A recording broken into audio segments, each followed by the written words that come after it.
friends, welcome to Madras Samayal. இன்னைக்கு நம்ம மெட்ராஸ் சமையல்ல கடலை பருப்பு வச்சு சூப்பரான ஒரு ட்ரிங்க் பண்ண போறோம்.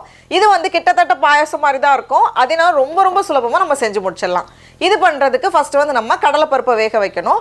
அப்படி இல்லனா கடலை பருப்புக்கு பதிலா நம்ம வந்து பாசி பருப்பும் யூஸ் பண்ணலாம். இதே சேம் மெத்தட் தான்.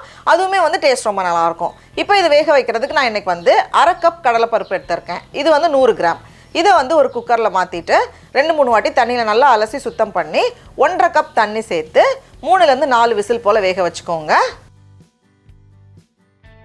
இப்போ பார்த்தோம் அப்படின்னா கடலைப்பருப்பு நல்லா வெந்து வந்திருக்கு. நல்லா குழைவாக வேகணும் இந்த மாதிரி. இப்போ இது ஆறுனதுக்கப்புறமா ஒரு மிக்ஸி ஜாரில் மாற்றிட்டு நல்லா அரைச்சி இந்த மாதிரி எடுத்துகிட்டு வந்திருக்கேன். அவ்வளோதான், கடலைப்பருப்பு அரைச்சி ரெடி பண்ணியாச்சு. இதில் வந்து நம்ம பால் சேர்த்து வேக வச்சிட்டோம் அப்படின்னா டக்குன்னு வேலை முடிஞ்சிடும். அதுக்கு நான் இன்றைக்கி வந்து 3 கப் பால் எடுத்திருக்கேன். இல்லைனா கொஞ்சம் தண்ணி சேர்த்த பால்னாலும் ஓகே தான். நமக்கு வந்து 3 கப் வேணும். இது கூடவே நம்ம அரைச்சி வச்சுருக்கோம்ல கடலைப்பருப்பு, அதையும் உள்ளே சேர்த்துடலாம். கடைசியாக இனிப்புக்கு வந்து நான் இன்றைக்கி 1/2 கப் சர்க்கரை எடுத்திருக்கேன். இது வந்து 100 கிராம். நம்மளோட இனிப்புக்கு ஏற்றவரை நம்ம அட்ஜஸ்ட் பண்ணிக்கலாம். இது வந்து கரெக்டாக தான் இருக்கும் இந்த அளவு இனிப்பு. எல்லாத்தையும் சேர்த்துட்டு இதை வந்து நம்ம சூடு பண்ணலாம். இது வந்து கொஞ்சம் கட்டி தட்டின மாதிரி இருக்குது. ஏன்னா நம்ம வந்து கடலைப்பருப்பை நல்லா கெட்டியாக அரைச்சி எடுத்துட்டோம். ஆனால் இது கொதிச்சு வரும்போது நமக்கு வந்து கரைஞ்சி கரெக்டாக வந்துடும். இந்த மாதிரி கட்டி தட்டவே வேண்டாம்னு நினச்சிங்கன்னா நம்ம கடலைப்பருப்பு அரைக்கும் போதே அதில் வந்து கொஞ்சம் பால் சேர்த்து நம்ம கொஞ்சம் தண்ணி அரைச்சி எடுத்தோம் அப்படின்னா நமக்கு இந்த மாதிரி கட்டி எதுவுமே வராது. ஸோ எப்படியுமே இது வந்து கரைஞ்சிரும். அதனால் கவலைப்பட தேவையில்லை. இப்போ பார்த்தோம் அப்படின்னா கடலைப்பருப்பு, பால், அப்புறம் நம்ம சேர்த்த சர்க்கரை எல்லாம் சேர்ந்து இப்போ தான் கொதிக்க ஆரம்பிச்சிருக்கு. இந்த மாதிரி கொதிக்க ஆரம்பிச்சதுக்கப்புறமா கொஞ்சம் மீடியமில் வச்சுக்கோங்க. அப்படி அந்த கொதி வந்துகிட்டே இருக்கும்ல, அந்த மாதிரி இருக்கணும்.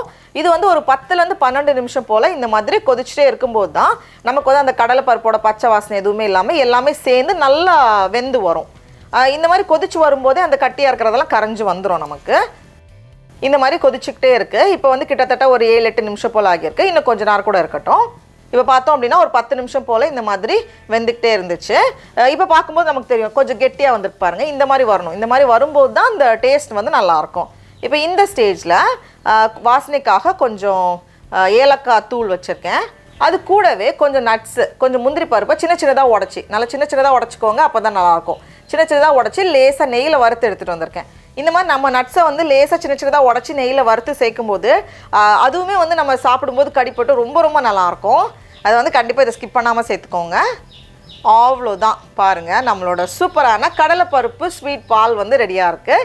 இதே இதில் வந்து நம்ம பாசிப்பருப்பில் நம்ம வந்து ஃபாலோ பண்ணலாம். இதை வந்து நம்ம அப்படியே சர்வ் பண்ணுறதுனாலும் பண்ணலாம். டேஸ்ட் வந்து ரொம்ப சூப்பராக இருக்கும். ஆனால் நம்ம எப்போவுமே வந்து கொஞ்சம் ஸ்பெஷலாக ஏதாவது ஆட் பண்ணுவோம்ல, அதுக்காக நான் வந்து இன்றைக்கி கொஞ்சம் சர்க்கரையை கேரமலைஸ் பண்ணி சேர்க்க போகிறேன். அப்போ வந்து அந்த டேஸ்ட், அந்த ஃப்ளேவரும் நல்லாயிருக்கும்.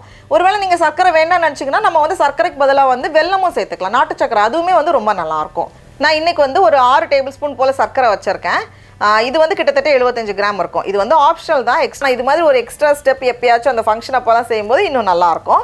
இப்போ இந்த மாதிரி சர்க்கரை கரைஞ்சி நல்ல ஒரு கோல்டன் கலர் வந்ததும் இதில் வந்து கொஞ்சம் தண்ணி சேர்த்து நம்ம வந்து அதை லேசாக்கணும். அதுக்காக நான் வந்து கொஞ்சம் சுடு தண்ணி வச்சுருக்கேன். சுடு தண்ணி சேர்க்கும்போது கொஞ்சம் சீக்கிரமாக கரைஞ்சி வரும். இல்லை நான் வந்து பச்சை தண்ணி சேர்க்குறதுனால ஓகே தான்.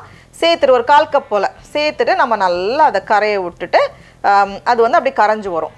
பாருங்கள், இந்த மாதிரி நல்லா கரைஞ்சி வந்ததும் நம்ம ஸ்டவ்வை ஆஃப் பண்ணிடலாம். அவ்வளோதான். இப்போ இதில் சேர்க்குறதுக்கு நான் வந்து கொஞ்சம் பாதாம் பிசின் இருக்கும்ல, அதை வந்து தண்ணியில் ஊற வச்சுருந்தேன். அப்படி இல்லைனா நம்ம வந்து கொஞ்சம் ஜவ்வரிசியும் வேக வச்சு சேர்த்துக்கலாம். அப்படி நம்ம ஜவ்வரிசி சேர்க்கும்போது கொஞ்சம் அந்த பாயாசம் நோட்டுக்கு போயிடும். இது வந்து கொஞ்சம் ட்ரிங்காக இருக்கிறது, அந்த ஜிகர் தண்டாலாம் இருக்கும்ல, அந்த ஸ்டைலில் பண்ணுறதுக்காக நான் வந்து இதை சேர்த்துருக்கேன்.